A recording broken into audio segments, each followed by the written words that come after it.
Every so often, you'll be going about your day, minding your business, and then... Don't forget a resurrecting Russia. A Russian invasion of Ukraine. Crisis in Ukraine. How close are we really to war? It's Russia. Russia and Russia. Anything involving Russia, the United States, and NATO tends to have all the characteristics of a 21st century crisis. Meme wars initiated by official government accounts? Check.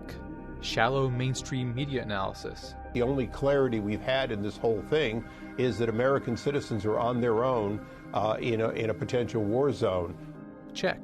Articles telling you which weapons manufacturers stock to buy because, hey, war might break out and thousands of people might die, but at least your portfolio can grow.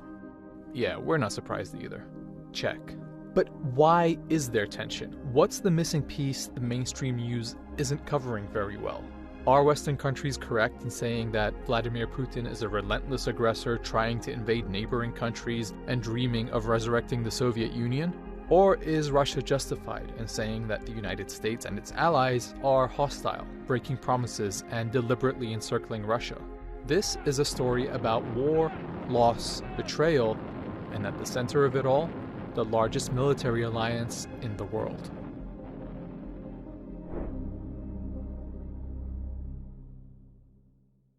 The coverage of this crisis tends to downplay the role of one central player, the North Atlantic Treaty Organization, also known as NATO.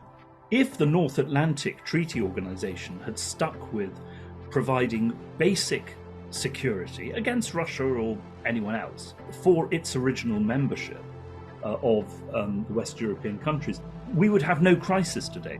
Unpacking NATO is key to understanding Russia's actions. You see, NATO was born right after World War II as an alliance against the Soviet Union, its growing influence, and its massive army. In the West, it's often forgotten that it was the Soviet Union that made the biggest contribution in defeating Nazi Germany. Around 27 million Soviets died in the Second World War.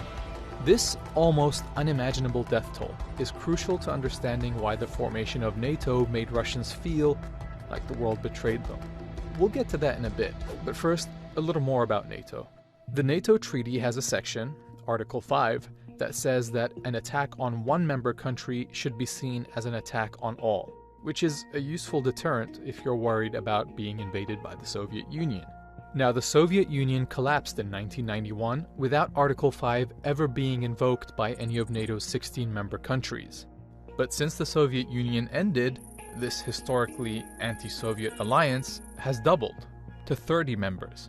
3 decades on, that includes some countries that were part of the Soviet Union and others right on Russia's border. Understandably, some of those Eastern European countries had brutal experiences living under Soviet domination, and the fear of Soviet tanks rolling across the border.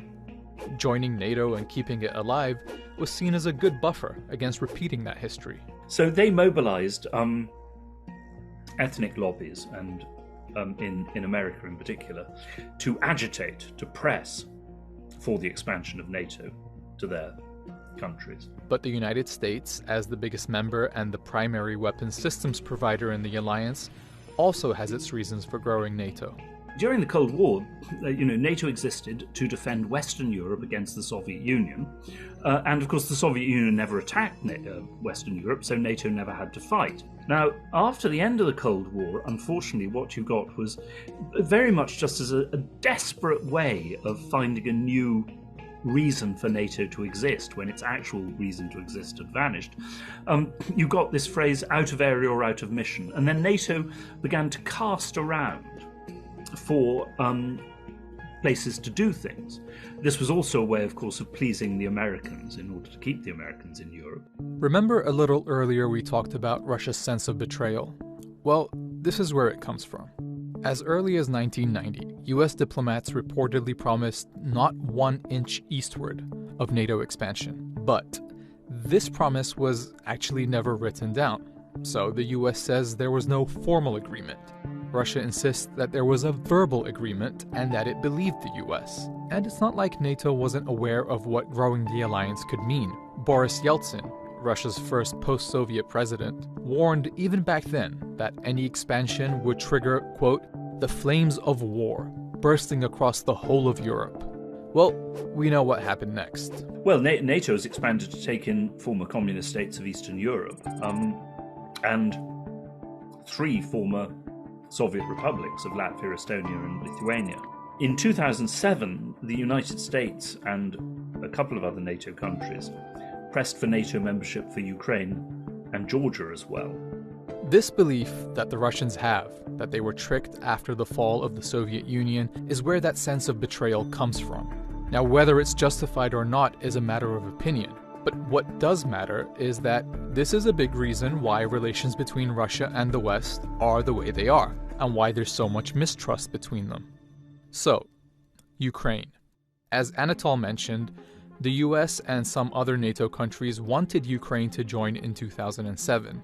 That probably played a part in Russia deciding to invade and annex Crimea in 2014. Quick refresher, Crimea, back then, was a part of Ukraine, though historically it had been a part of Russia. Today, the status of Crimea is complicated. Some nations recognize Russia's annexation, while others, like the United States, do not. Historically, Russia does have connections to that region, but more importantly, it has a major naval base there.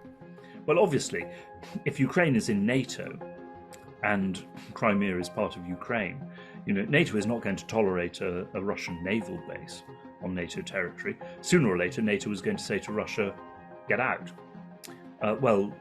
As many Russians have said to me, we didn't lose 500,000 men in Crimea in the Second World War, to be expelled by you lot.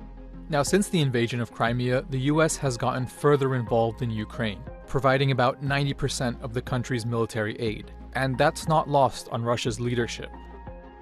Но то, что они сейчас делают на территории Украины, или пытаются делать, и планируют делать, это же не за 1000 километров от нашей национальной границы. Это у порога нашего дома. Well, from a strategic point of view, it means exactly that. It means what it would mean to America if Mexico tried to join a Chinese-led military alliance. But while that analogy makes sense, Russia has continued to interfere in Ukraine. Other than actually occupying and annexing part of the country, Russia has also supported pro-Russia separatists and launched cyber attacks. There's a lot to the argument that Russia just doesn't respect Ukraine's sovereignty, especially when President Putin has already said on record, quote, "I believe that Russians and Ukrainians are one people, one nation, in fact." So is Ukraine actually going to join NATO, putting more of Russia's border up against the hostile alliance? Well, probably not. No, there's no chance of Ukraine ever becoming a NATO member. In fact, NATO members are not prepared to guarantee Ukraine's defense. So in one way, all of this is an argument about nothing. Joining NATO isn't like signing up for Netflix. Name, email, credit card info, and you're good to go. In order for a new member to join, all the current members have to approve. The reason why Ukraine and Georgia didn't join after the US wanted them to is that France and Germany said no. NATO rules also require a country to not have any contested borders or territorial disputes before joining.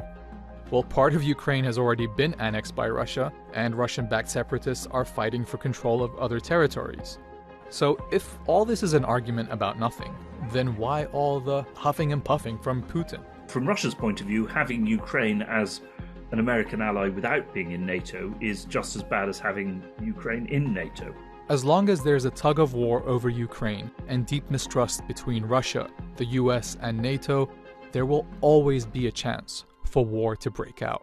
What you must not do in a deeply divided country is face it with a clear and unavoidable choice between Russia and the West. Neutrality, in my view, is an entirely feasible solution, and one which, by the way, does not prevent Ukraine from developing as a free market democracy. The problem is Biden administration is so scared of its domestic opposition, not just the Republicans, but also within the Democratic Party, that this obvious compromise solution and peaceful settlement are not possible for the West. But that is a profound tragedy.